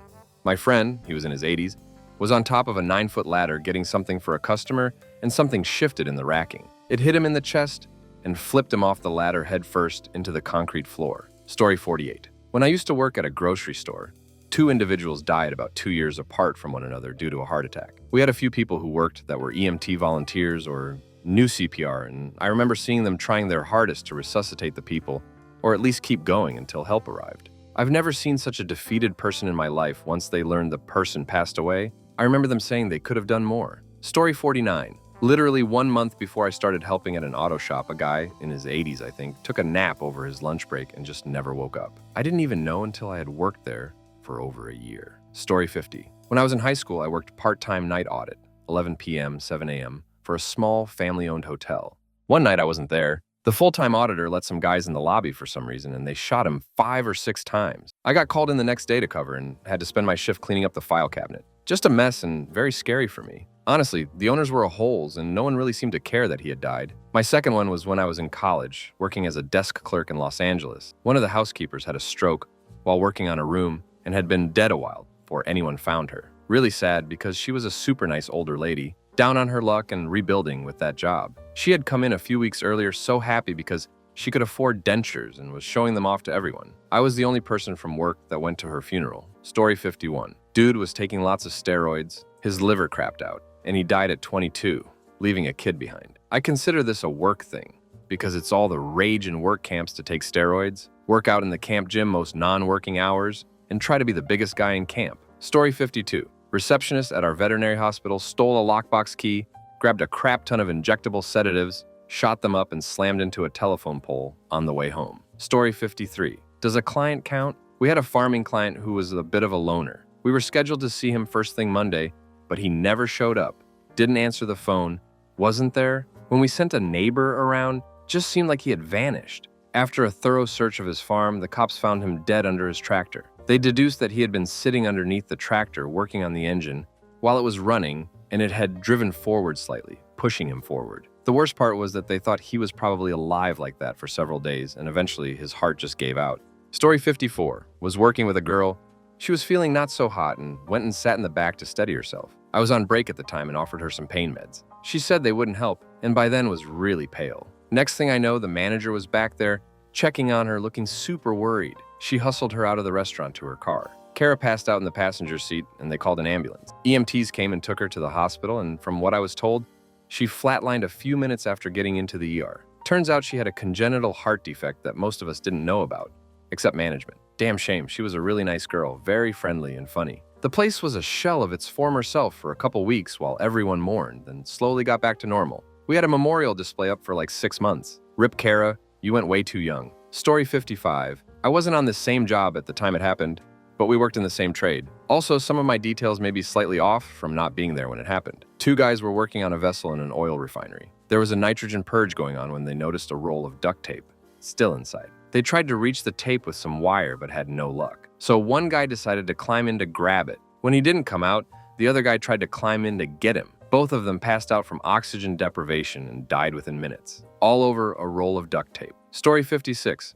Worked in a foundry in Illinois, and they used to have a crazy system where they used huge cranes for their ladles and continuously needed forklifts on the second tier known as the melt deck to tend to their furnaces. The crane operator would pick up the forklifts with a driver inside. Evidently, the previous shift didn't apply the safety stop for the cables for the crane. The crane operator went past tension capacity while going too far up, causing the cable to break, and the hoist latch, weighing 800 kilograms, fell. Story 57. I was working at a Dell kiosk in a mall with this girl who was like 4'8" and less than 90 pounds soaking wet. Like you could literally carry her on your shoulder like a parrot. One day while talking to some people trying to make a sale, her words just started slurring out of nowhere. And then she looked straight at me and fell down dead on the spot. Had a bit of trouble getting over that one for a while. Story 58. My mom's one of 4 managers in her office, and they all had to drive to a meeting at a different office. About a half hour into their drive, a car they were passing blew a tire and swerved into them. The guy sitting next to my mom died in the back seat. My mom was hurt really bad, and the other 2 in front were hurt, but not too seriously. This was a couple years ago now, but she's still shook up about it and has had lots of pain complications since. Story 59. We don't have a conference room big enough for an all-hands, so we go to a convention center across the street. We thought the guy was having a tough time walking over there. He hit the floor dead while standing in line for coffee. Heart attack. EMTs worked on him for a bit and then the ambulance came, but we all knew. Story 60. A coworker complained to others she wasn't feeling well and was going to go home. Before she could, she collapsed. First responders tried to revive her before the ambulance arrived. She died in the hallway of a cubicle maze. Because a body can't be moved until the coroner signs off, and because the coroner was really busy, we had to continue working for 4 hours while she lay there. It was a strange and sad day. Story 61. Not a coworker, but the family member of a coworker. I work in a pediatric ER. It was late and the ER was empty when we got the dreaded CPR in progress, 2-month-old, arrival in 3 minutes call on the radio. Crap! I was in charge. I gathered my crew to the resuscitation room. Baby came in, intubated, blue. When the family came in, my coworker started crying and quietly said that was her niece. Absolute silence. Collective deep breath. We keep working this poor baby. I motioned to my friend to get out and be with her family, which she did. I was cringe. The doctor was crying. Everyone was crying. We worked that baby for over an hour. I'm crying right now writing this. Worst night ever. Story 62. I work at a TV station where 2 people have died on the job, but both were before I got there. I've heard several of our veterans talk about it. One was a news reporter that passed away in a car accident on his first day. The other was a guy that walked out to his car and ended his life after the news. TV news can be a stressful job. Story 63. Flight attendant friend of mine had an elderly lady die on her flight. Said she was very sweet, mentioned she was on her way to see her grandkids, took a nap and didn't wake up. Story 64. Back when I worked security at the Voodoo Lounge at the top of the Rio in Las Vegas, we had this one Halloween party where a base jumper dressed up as Frankenstein. He didn't do his homework as the lounge is on the 51st floor, but like all casinos, they skipped the 13th floor as well as a couple other ones based on Asian bad luck. On top of all this, the guy jumped off the side that had the 3-story convention attached to it, so all things considered, he was off by about 5 or 6 stories. Needless to say, he splatted all over the convention roof. Best part about it was that the family sued like we should have known and checked the guy's Frankenstein hump for the parachute. You can't make this crap up. Story 65. A friend and colleague jumped from a 7-story building we worked in early in the morning. I was strangely numb and had a perfectly normal meeting with someone for the first couple of hours of the day, then freaked out later. I've always felt a bit guilty for not canceling that meeting. I don't know if the choice to do it from work was some kind of act of aggression against the organization we worked for, or just the easiest tall building they had access to it. There was a car park just across the way, which would have served just as well, so maybe the former. I guess I'm never going to know. What's your funniest workplace incident? Story 1. 1. Worked in an inner-city supermarket, had a 6-foot-tall, provocatively dressed lady with a deep voice. Do you need any more hints? Come in and buy every packet of extra-large condoms we had on the shelf. A young cashier was the one who served the lady and afterwards asked me, why would she need so many condoms for? The cashier was embarrassed as I tried to explain it to her. 2. Same supermarket. A new Russian student, female, started work. Comes in for her first shift and is given her work uniform, mainly just a shirt with her name and the supermarket on it. Instead of going into the toilets to change, she stands in the staff room, removing her top and putting her work top on. And she was not alone either. There were 3 staff members in the staff room at that time. Side note, she wasn't embarrassed by it, but the other staff members were. 3.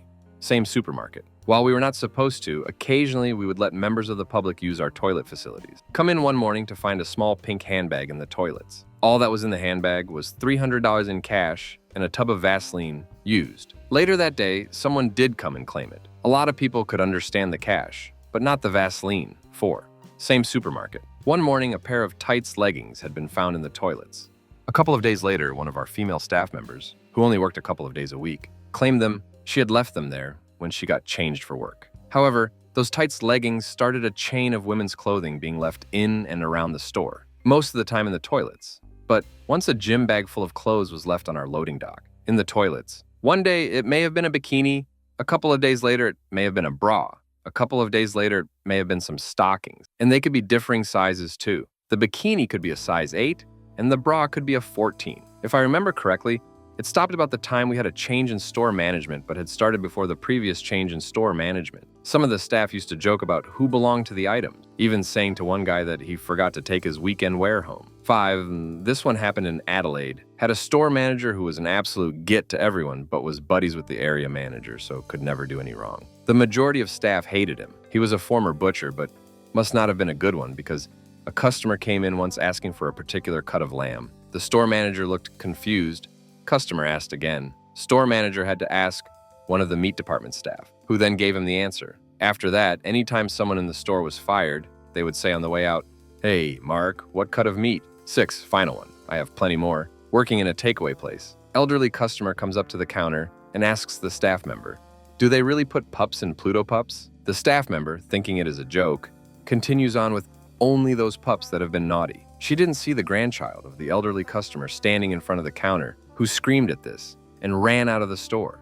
After that, anytime we saw someone walking a dog past the takeaway, we would say to the staff member, "We need some more Pluto pups." Story 2. In 1983, I was a crew leader for an arborist company in Melbourne. There were 3 of us in the crew. One of the blokes was Lucky Phil. Poor old Lucky always had a hard luck story for nearly everything happening in his life. His car was broken down, and I often had to pick him up at his boarding house on my way to work. After picking up the truck and chipper at the yard each morning, we'd head off to our job for the day. Nearly every morning, Lucky would ask if I knew where there was a milk bar on the way, so he could get a pie and a can off Coke. So we'd look for one and stop so he could grab breakfast. One morning, he needed to buy breakfast. We find a milk bar. Lucky goes in to grab his pie and a can of Coke, comes out, jumps in the truck, and we head off down the road. Lucky cracks the can of Coke, takes a swig, and then takes his pie out of the bag and takes a big bite. He stops chewing and growls angrily, "This pie is ducking cold," and with his right hand goes to chuck it out the window. Only trouble was the window was wound up and the pie hits the glass and just slithers down the window and down the inside of the door. The other bloke, Joe, and I just pissed ourselves laughing, and it was all I could do not to crash the truck. Needless to say, that incident was promptly shared with the other crew when we returned to the yard that Arvo. "This pie is ducking cold" became a bit of a catch cry amongst the arborist crews for a long time after that. I've always wondered what happened to Lucky, but I hope his life got better eventually. Story 3. I used to work part-time at a corporate law firm in Melbourne during my undergraduate years. The office was located in a decaying multi-level building in the CBD. The floor plan was identical for the entire building, meaning that the bathrooms were all on top of one another. Our credit manager was a gruff bulldog of a bloke. He was a dog with a bone. One day, he was taking a piss at the urinal when drops from above began falling into his shirt. Someone was pissing on him from above. He spent the next 3 hours asking people if his shirt smelled like piss. Story 4. I used to work in a warehouse, the only girl in the crew. As the odd one out, the guys were always trying to pull pranks on me. Most of the time I'd catch them out though and ruin the prank for them. I never tried to get them back though, until I did. One day the warehouse manager drove in instead of catching the bus and reversed into his park, which meant the back of his car was against the iron fence. While he was working, I blew up a glove and masking taped it to the back bumper of his car with a sign that said, "I have no friends, please honk and wave." He finished about an hour before me each day, so I watched his car drive out the lot with a blue glove waving away behind his car. I had a little giggle to myself and wondered how it went. About 45 minutes later, I got a call. "You Karen!" He told me that all the way home, he had people honking and waving at him, and he wondered what the duck was going on. He even pulled into his local shop to grab something, and as he pulled out, more people were honking and waving. When he got home, he saw his wife at the letterbox and drove past her to park in the carport. As he got out the car, he heard his wife, "Hey kids, come out and see what someone did to your dad." She was laughing so hard it took a couple of minutes for him to work out what at, and he finally found my glove and sign. He knew it was me immediately. He was cracking up laughing as he told me. He thought it was the best prank ever. We had a lot of other pranks and jokes over the years, but this was still the one we laughed at the hardest. Best harmless fun ever. Story 5. When my female exec manager loudly farted right next to me, I think she tried the old silent but deadly, but couldn't execute the plan. Instead, she got the extended high-pitched balloon leak sound. The look on her face when we instantly locked eyes, I will never forget. From that day onward, I managed to get a raise, more heads assigned to my team to lessen my workload, could rock up late, personal leave, no problem, just generally made my working life a breeze. Story 6. Late shift and fast food. Couple of guys off their faces on who knows what come in. We had the mop bucket and mop out in the dining area as we were prepping for close. One grabs the mop, does a half-hearted attempt to mop, aka drag the sopping wet mop around the room in a circle, and then they walk out with the mop. This happened in about 30 seconds, and the guy I was working with, we both just stood there like, did that just happen? Worst part was we didn't have a spare mop, thanks to the tight-ass restaurant manager. So none of the floors got mopped that night, left a note taped to the door for the morning manager, who happened to be the restaurant manager. She didn't believe it, and called us at 5 a.m. demanding to know why we didn't do the floors. I'd left a detailed note in the manager's office, but after talking to us both multiple times between 5 and 6 a.m. and realizing our story wasn't changing, she finally accepted it as the truth. Annoyingly, no cameras at the time. That was 20 years ago, still mates with the guy that was working with me, and we still crack up about it. Mop was found several months later, discarded in some bushes. Story 7. I had a new graduate nurse on shift with me in a neurosurgery ward, and I asked her to go hook up the cervical traction on a patient who'd been out of bed and needed it hooked back up. It's a pretty simple thing to do. Patients do it at home. It's just a light weight attached to your head to pull on your neck, so I figured she could manage. She comes back to me a few minutes later, blushing furiously, and asks me, "How do I get it between her legs?" I opened and closed my mouth a few times while I worked out WTF she was talking about. No, we weren't attaching traction to this poor lady's cervix. Good grief. Luckily, I managed not to laugh in the poor grad's face, but it was a close thing. We did have a fairly in-depth discussion about the fact that cervical vertebrae exist and aren't at all the same thing as the cervix, and I wasn't just pronouncing it funny. Story 8. Started a new white-collar dream job as a graduate. Was working back late one evening, so just myself and my boss were left. Working solidly in my cubicle, I was sucking on a pen and doing the general fidgeting of my face with my hands, etc., whilst working. My boss, who I am trying hard to impress to score a permanent role, comes to say goodbye as she is leaving. And as I turn around to her voice, her face just freezes and she says, "Oh, you've got some pen on your face." Me just thinking it's a little spot, brushes it off and continues talking with her for a solid 10 minutes, yapping away like a nervous grad trying to impress. She eventually says goodbye, again distractedly, and I decide to go and address what I still thought was a spot of pen. I get to the bathroom and look in the mirror. To my absolute horror, I saw blue pen all over my face, my lips, my teeth, everywhere. I looked like a member of the Blue Man Group or an extra from Braveheart. I was mortified. I spent an hour desperately trying to scrub it off and still couldn't get parts of it off and had to ride the train home. I certainly left an impression though. Story 9. I refused to sign the new contracts my employer was forcing on everyone because, frankly, I really thought I was irreplaceable, and they were offering me significantly less guaranteed hours. Turns out, I wasn't irreplaceable in the eyes of the 3 levels of management executives that had all only been there a few months, and they moved to attempt to coerce me with a trumped-up performance management play. There were significant negative consequences for removing me. Over $1 million PA incoming will be lost when the contract expires, and the client may seek damages for breach of contract. Unfortunately for them, my direct supervisor and I were dating. Outgoing and retiring management were aware, and it became a conflict of interest involving HR. When HR became involved, they inadvertently admitted they were aware they owed me tens of thousands in back pay. I was then stood down with pay and then told off the record that everyone involved had been instructed not to talk to me. I sent a few emails to HR and management and received no response. They seem to have forgotten I exist. Payroll just keeps paying me. I even received a pay increase as expected and am accumulating overtime and paid leave according to my payslips. It's been a few months. Everyone involved except my line manager and the 2 HR people have since been promoted to different responsibilities. Almost everyone I know has quit or been reassigned in the interceding period. I'm not even sure if they're aware, but one of the 3 people they reassigned to replace me was my close friend of 27 years. I tried really hard to help him succeed, but ultimately everyone was pulling in different directions and the client and contract were beyond salvaging. I guess it's not funny, but it still makes me chuckle every time they put money in my account. Story 10. Okay, I reckon I can take the cake on this one. I, 35F, was working contract at a software development company. Staff were all male. I was the only female. Morning was going well. Guys were friendly, made some coffee, sat at my desk, and settled in. I brought my iPhone cable from home to charge my phone, and I plugged it into the USB. I went to lunch and came back, and every guy was staring at me. I was thinking, what are they starking at? So I excuse myself and go to the toilet. No toilet paper on butt or shoe. No food on my face. I go back to my desk. Still lots of stares. I was really worried out by the staring. They had not been staring in the morning. And then the lead tech came up to me and goes, "You know when you plug your phone in, all your media syncs to the Office Dropbox?" And I was like, okay. I went through my phone and I found several nude selfies. They weren't like sexy type of nudes.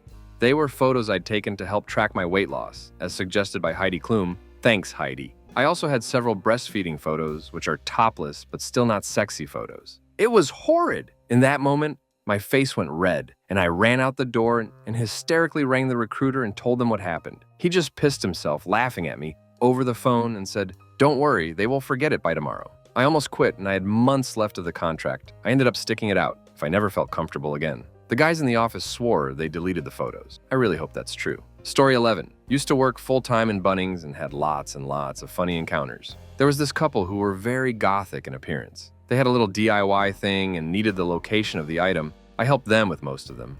But there was one stuff I did not know what they mean, nor they were sure what they were after. Both of them did not even know the name of that stuff. So the lady said she got a picture of it on her phone. And when she was showing it to me, she explained what it did and what it looked like from a different angle. While doing that, she accidentally swiped too fast, and you can imagine what happened next. There was this picture of her, bending down and stretching her bum cheeks as wide as possible, showing the entrance of Mud Valley. She panicked, and in a rush, she swiped randomly, revealing more of her the entrance, acting as if I saw nothing. At this point, All three of us were in a very awkward situation and did not know what to do. I did not laugh, thought it would have been inappropriate to do so, and did not act surprised or show any form of sudden reaction on my face, thinking it would have made her feel embarrassed. They and I both looked at our faces and walked in the opposite direction quietly. I did not say have a great day, and they did not say thank you. Story 12. I'm an ICU nurse. I was looking after a patient who was intubated and ventilated and sedated. We were in an isolation room due to the virus they had. I had eaten a chickpea curry for lunch,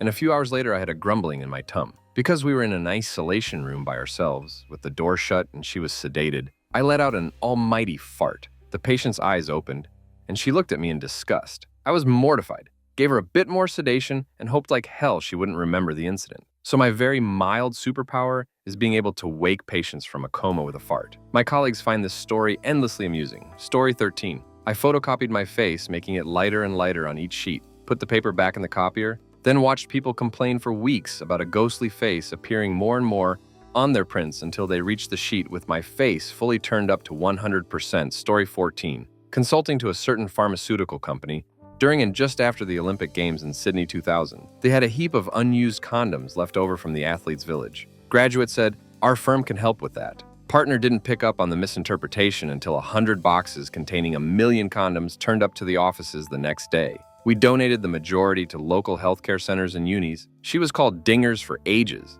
Story 15. I was at work speaking to one of the girls in the accounts department about a movie on ABC called Hard with David Wenham. I had recorded it onto my PVR the previous night. She had missed it and wanted to watch it.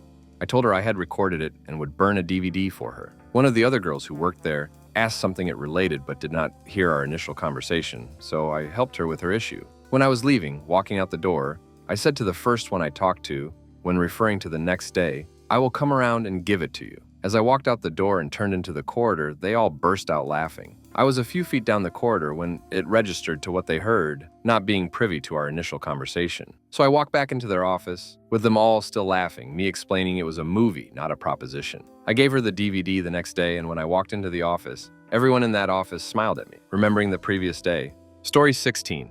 It happened last year, so it wasn't funny at the time, but now because of the circumstances that led to it, I find it quite funny. So me and my coworkers were cleaning up a yard and it had foxtail palms growing, and the owner wanted to trim them and cut a few down as well. We started loading them on the trailer, and to no surprise, one of them was too long, and my coworker just folds it without making it snap. Now, this is where I would have drew the line and just cut it in half with chainsaw. But I couldn't be ducked trying to start a cold chainsaw, so I let it be. Anyways, fast forward to when we were at the dump, unloading the trailer. I'm dragging them off from the back, and that one foxtail palm is just waiting for its time to shine. While I had completely forgotten about it, then its moment has come. My coworker has slightly shifted a large branch out its path. It come flying out like a mousetrap and me standing like a deer in headlights. Then it happens, bonk, absolutely perfect. Cartoon bonk noise. Take a few steps back, then just fall over. I wasn't unconscious, but I had lost control of my legs and just folded anyways. Hope you'd enjoyed. I got a concussion from that. But I will always remember the time I got bonked. Story 17.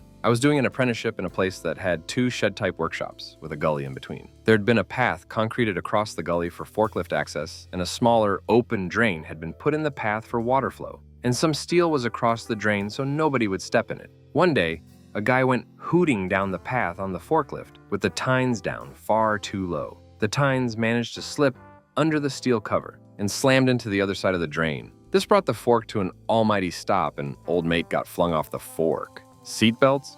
We don't need no stinking seatbelts. Anyhow, old mate sprawled out on the concrete, face down, wondering what has happened, when one of the other boys has raced out of the shed to him. We all thought he was off to check on the guy, but when he got there, he produced a piece of chalk and started tracing an outline around the bloke lying on the ground. Story 18. There's 9 of us training, 8 blokes, and me. One disappeared and came back, but had his boots off. I ask why. He says he's been to the loo. I ask why he didn't just go behind the truck. I'm a country kid. He claims he didn't due to my delicate sensibilities. I say no one would have seen anything, and you can't behind trucks. What he heard was, Jay has a small junk. Later, I was hauled into the meeting room. Stu and 3O are there with Jay to talk about this. Jay brings up the values and how he feels my saying he has a small junk is, get this, bullying and harassment. When it is my turn to speak, I ask very clearly whether he had actually heard me say the words, Jay has a small junk. He says, yes, you said that, vehemently. I tell the room at large what I had actually said. No one would see anything anyway. Went on to explain that I've been on the fire ground with blokes enough to know that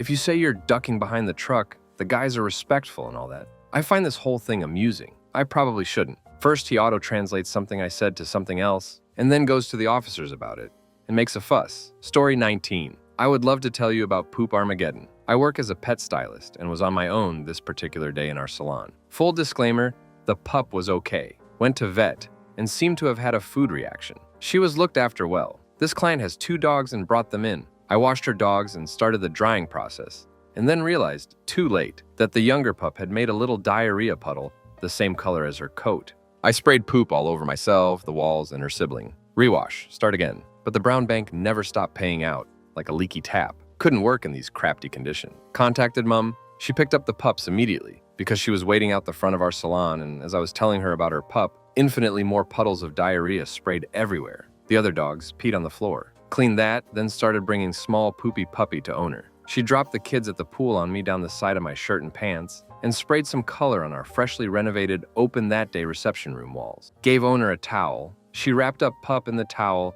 and gave it to her screaming child who didn't want poop on her in lap, and she left. Story 20. My office used to pick up the free local paper en route to work just for the free crossword page. Yes, it was nerdy. It also became very competitive and a little obsessive. The managers picked up on this trend and arranged a crossword lunch as a team bonding exercise. This meant all of the senior team members, including a few relatively senior female team members who weren't in on the original, were asked to join the crossword luncheon. It was all a little awkward initially until one of the most junior and most awkward male grads picked up the courage to break the ice and quipped, "Oh, 3 down, I'm really in the mood for that." A relatively senior and attractive, late 30s, early 40s female coworker replied laughing hysterically, "Daniel, I didn't really put you down for that." Daniel, "Yeah, I love it, Rachel. Maybe even after work if people are keen." Rachel, beetroot red, "God, that's a little keen." Daniel, "Well, if I'm fully honest, I'd do it here at lunch if I could." Rachel, "Seriously, Daniel? That's very inappropriate." Award silence. Rachel walks out. Took the room another 5 minutes to realize we had papers from 2 different days around the table. One set of crosswords had 3 down as boozing, and the other as fornication.